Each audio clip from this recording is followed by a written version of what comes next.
Movie की शुरुआत में हम केल को देखते हैं जो हॉलीडे पर अपने डैड के साथ फिशिंग करने आया था। वहीं उसके डैड बहुत ज्यादा खुश थे क्योंकि आज काफी सालों बाद वो अपने बेटे के साथ टाइम बिता रहे थे। फिर फिशिंग करके जब ये दोनों वापस घर जा रहे थे तभी पीछे से एक बड़ी सी कार आती है और इनको ओवरटेक करने की कोशिश करती है। वहीं रास्ते में केल फोन पर बात कर रहा था जिस दौरान उसका ध्यान रास्ते से हट जाता है और उसका एक्सीडेंट हो जाता है। अब इस एक्सीडेंट में केल बच जाता है लेकिन उसके डैड की मौत हो जाती है। अब सीन यहाँ से 1 साल आगे शिफ्ट होता है जहाँ पर हम केल को देखते हैं जो अपनी क्लास में सो रहा था। तभी उसके पास उसका टीचर आता है और उससे कहता है कि तुम्हारे जैसे स्टूडेंट्स धरती पर बोझ है और मुझे लगता है कि तुमने ही अपने डैड को मारा होगा। अब ये सुनते ही केल गुस्सा हो जाता है और अपने टीचर को एक पंच मार देता है। फिर अगले सीन में हम देखते हैं कि अपनी इस हरकत के लिए केल को कोर्ट में पेश किया जाता है जहां पर जज उसे अपने ही घर में 3 महीने तक बंद रहने की सजा सुनाता है। जिसके बाद केल के पैर पर एक मशीन लगा दी जाती है ताकि जब भी वो अपने घर से निकलने की कोशिश करेगा तो पुलिस को इसके बारे में पता चल जाएगा। साथ ही ये मशीन वाटरप्रूफ भी थी और इसे निकाला नहीं जा सकता था। इसके बाद हम केल की मॉम को देखते हैं जो अपने बेटे की इन हरकतों से परेशान हो चुकी थी, इसलिए वो उसकी वीडियो गेम्स और उसका टीवी सब कुछ बंद करा देती है। अब ऐसे ही 2 दिन बीत जाते हैं और केल के पास करने के लिए कुछ नहीं होता। तभी उसकी नजर खिड़की के बाहर पड़ती है और वो देखता है कि उसके पड़ोस में एक नई फैमिली रहने आई है जिनमें उनकी एक खूबसूरत सी बेटी भी थी। अब केल उन्हें देख ही रहा था कि तभी उसके पड़ोस के कुछ बच्चे उसके घर के आगे गंदगी फैला देते हैं। अब केल उन्हें पकड़ने के लिए उनके पीछे भागने लगता है जिसके चलते वो अपने घर से बाहर निकल जाता है। लेकिन तभी पुलिस वालों को इसका पता चल जाता है और वो उसे देखने के लिए उसके घर पहुंच जाते हैं। जिसके बाद वो केल और उसकी मॉम को लास्ट वार्निंग देकर वहां से चले जाते हैं। वहीं केल की नई पड़ोसन भी उसे इस हालत में देख लेती है जिससे पहले ही दिन उसकी पड़ोसन के सामने उसकी बेइज्जती हो जाती है। इसके बाद केल अपने घर से 100 फीट की दूरी पर एक पॉइंट बना लेता है ताकि उसे पता चल जाए कि इससे ज्यादा आगे जाने पर पुलिस उसके घर आ सकती है या नहीं। इसके बाद वो अपनी पड़ोसन को अपने घर से छुप छुप कर देखने लगता है। अब क्योंकि केल पूरे दिन खाली पड़ा रहता था इसलिए वो अपने पड़ोस में होने वाली सभी चीजें देखता रहता था और साथ ही वो अपने दोस्त रॉनी को भी ये सब दिखाता था। जिसके बाद दोनों उसकी पड़ोसन को स्विमिंग करते हुए देखने लगते हैं। फिर एक दिन फाइनली केल की मुलाकात उसकी पड़ोसन से होती है जहाँ पर वो उसे अपना नाम एशली बताती है। अब ये दोनों यहाँ पर कुछ देर तक बातें करते हैं जिसके बाद एशली वहाँ से चली जाती है। फिर रात को टीवी पर एक न्यूज आती है जिसमें बताया जा रहा था कि पिछले कुछ हफ्तों में शहर से बहुत सारी लड़कियां गायब होती जा रही हैं और जो उनको किडनैप कर रहा है उसके पास एक नीले रंग की मस्टैंग है जिसके सामने वाले हिस्से पर डेंट पड़ा हुआ है। आगे केल फिर से एशली को देख रहा था जिस दौरान उसकी नजर अपने पड़ोसी मिस्टर रॉबर्ट पर पड़ती है जिसके पास भी एक ब्लू कलर की मस्टैंग थी और उसके कार के आगे भी डेंट पड़ा हुआ था।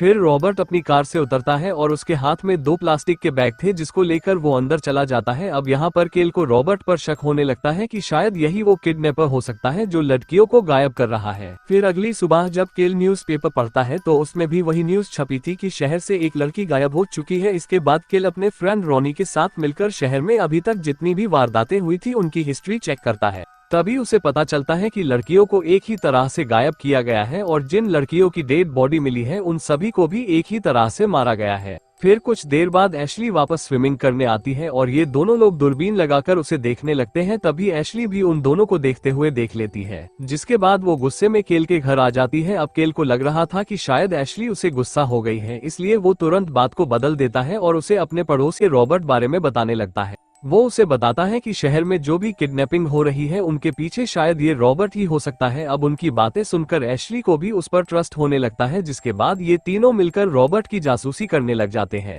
फिर ये लोग उसके घर के सामने कैमरा लगा देते हैं और पूरे दिन उस पर नजर रखने लगते हैं ताकि वो ये पता लगा पाए कि अगर रॉबर्ट ही वो किलर है तो वो लड़कियों की लाशों को अपने घर पर कहाँ रखता है। फिर उसी रात रॉबर्ट एक लड़की को अपने घर पर इंटीमेट होने के लिए लाता है जिस चीज को ये तीनों भी बड़े मजे से देख रहे थे। तभी वहां पर एशली को उसके घर से फोन आ जाता है और वो अपने घर पर वापस चली जाती है। जिसके बाद केल अकेला ही रॉबर्ट के घर पर नजर रखने लगता है। तभी वो देखता है कि जो लड़की रॉबर्ट के साथ इंटीमेट हो रही थी वो उससे बचकर भाग रही थी और हेल्प के लिए चिल्ला रही थी। लेकिन तभी वहां केल से गलती से कैमरे का फ्लैश जल जाता है और उसकी फोटो क्लिक हो जाती है। अब रॉबर्ट भी उस फ्लैश को देख लेता है जिसके बाद वो लड़की को वहां से जाने देता है।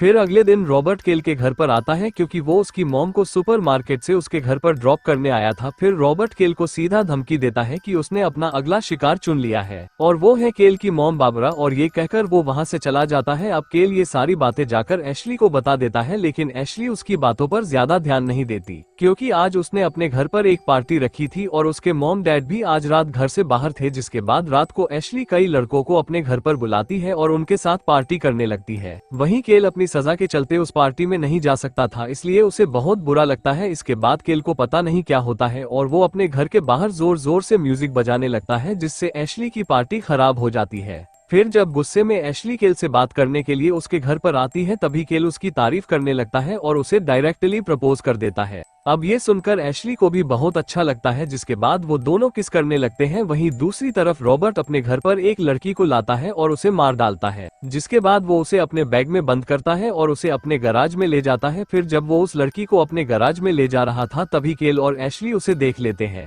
फिर अगले दिन जब रॉबर्ट सुपरमार्केट में जाता है तो वहाँ एशली भी होती है जो उस पर नजर रखी हुई थी, और वहीं बाहर उसका दोस्त रॉनी केल के कहने पर रॉबर्ट की कार से उसके गैराज का कार्ड निकाल लेता है। उधर शॉपिंग करने के बाद रॉबर्ट एशली की कार में आ जाता है और उससे कहता है कि तुम मेरे मामले से दूर रहो, नहीं तो तुम भी मारी जाओगी, और ये कहकर वो वहाँ से चला जाता है। फिर एशली घर आ जाती है। अब क्योंकि एशली डरी हुई थी तो वो केल को रॉबर्ट से दूर रहने के लिए कहती है। फिर उसी रात हम देखते हैं कि केल के कहने पर रॉनी एक कैमरा लेकर रॉबर्ट के गैराज में घुस जाता है। फिर जब वो गैराज के अंदर जाता है तो वो देखता है कि वहाँ पर प्लास्टिक के बैग में एक डेड बॉडी पड़ी थी। अब ये देखकर रॉनी डर जाता है, लेकिन तभी वहाँ पर रॉबर्ट भी पहुँच जाता है। अब ये देखकर केल बिना सोचे समझे अपने दोस्त रॉनी को बचाने के लिए रॉबर्ट के घर पहुँच जाता है, लेकिन जैसे ही केल अपने घर से 100 मीटर क्रॉस करता है, उसके घर पर पुलिस आ जाती है और उसे पकड़ लेती है। लेकिन तभी केल उनसे कहता है कि रॉबर्ट के बेसमेंट में एक डेड बॉडी पड़ी है, लेकिन जब पुलिस वहाँ पर चेक करती है तो देखती है कि वहाँ पर तो सिर्फ एक हिरन की लाश पड़ी होती है।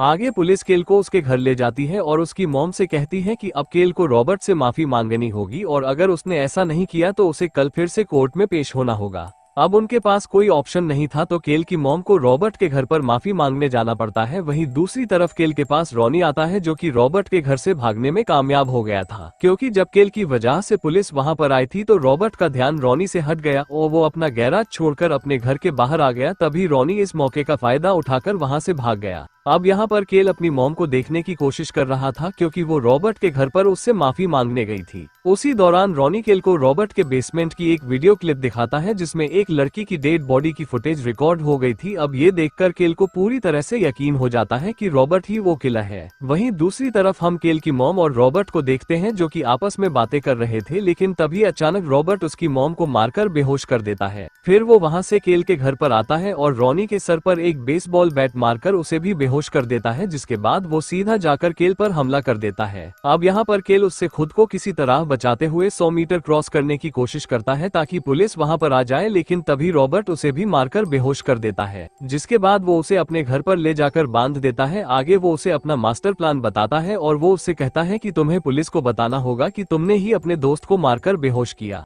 क्योंकि तुम्हारे दोस्त का तुम्हारी गर्लफ्रेंड के साथ अफेयर चल रहा था, और साथ ही तुम ये भी बताओगे कि तुमने ही अपनी मॉम को भी मारा है, क्योंकि तुम्हारी मॉम ने तुम्हारा जीना हराम कर दिया था। इसके बाद रॉबर्ट उसे भी मारने के लिए आता है, लेकिन तभी पीछे से एशली उसे पकड़ लेती है, जिसके बाद केल और एशली मिलकर उसे फर्स्ट फ्लोर से नीचे गिरा देते हैं। इसके बाद वो दोनों कमरे में जाकर छुप जाते हैं, लेकिन तभी रॉबर्ट वहां पर भी पहुंच जाता है और दरवाजा तोड़ने लगता है, जिसके बाद दोनों बचने के लिए ऊपर से स्विमिंग पूल में कूद जाते हैं। अब क्योंकि केल को अपनी मॉम को भी बचाना था, तो वो वापस रॉबर्ट के घर में चला जाता है। वो अंदर जाता है और देखता है कि वहां पर हर जगह लाशें ही लाशें बिखरी पड़ी हैं, जिसमें से कुछ दीवारों पर थी तो कुछ बेसमेंट में। अब क्योंकि केल 100 मीटर क्रॉस कर चुका था, तो पुलिस भी उसे ढूंढते ढूंढते वहां पर पहुंच जाती है। तभी केल वहां पर देखता है कि रॉबर्ट ने कुछ बॉडी को फ्रिज में जमा कर रखा हुआ था। उसी दौरान उसे वहां पर एक सीक्रेट रूम मिलता है, जिसके अंदर वो अपनी मॉम को ढूंढने चला जाता है। वहीं रॉबर्ट के घर पर पुलिस भी पहुंच जाती है, लेकिन तभी वहां पर रॉबर्ट आ जाता है और एक पुलिस वाले की गर्दन मरोड़कर उसे मार डालता है, और फिर वो केल को ढूंढने के लिए निकल पड़ता है। वहीं केल को उसकी मॉम मिल जाती है और वो उन्हें छुड़ाने लगता है, लेकिन तभी पीछे से रॉबर्ट आ जाता है और उन्हें रोकने लगता है। लेकिन तभी केल की मॉम रॉबर्ट के पैर पर चाकू घुसा देती है। इसके बाद केल एक ग्रास कटर लेकर उसे रॉबर्ट के पेट में घुसा देता है, जिसे रॉबर्ट वहीं पर मारा जाता है। इसके बाद केल अपनी मॉम को लेकर वहां से बाहर आ जाता है और उसी दौरान वहां पर और पुलिस वाले भी पहुंच जाते हैं, जिसके बाद वो केल के पैर से उस मशीन को हटा देते हैं और केल की सजा पूरी हो जाती है, क्योंकि उसी की वजह वो सीरियल किलर मारा गया। फिर सुबह होते ही एशली केल के घर पर आती है और वो दोनों एक दूसरे को किस करने लगते हैं, और वहीं रॉनी भी था जो इन दोनों का वीडियो बना रहा था। और इसी के साथ ये मूवी यहीं पर खत्म हो जाती है।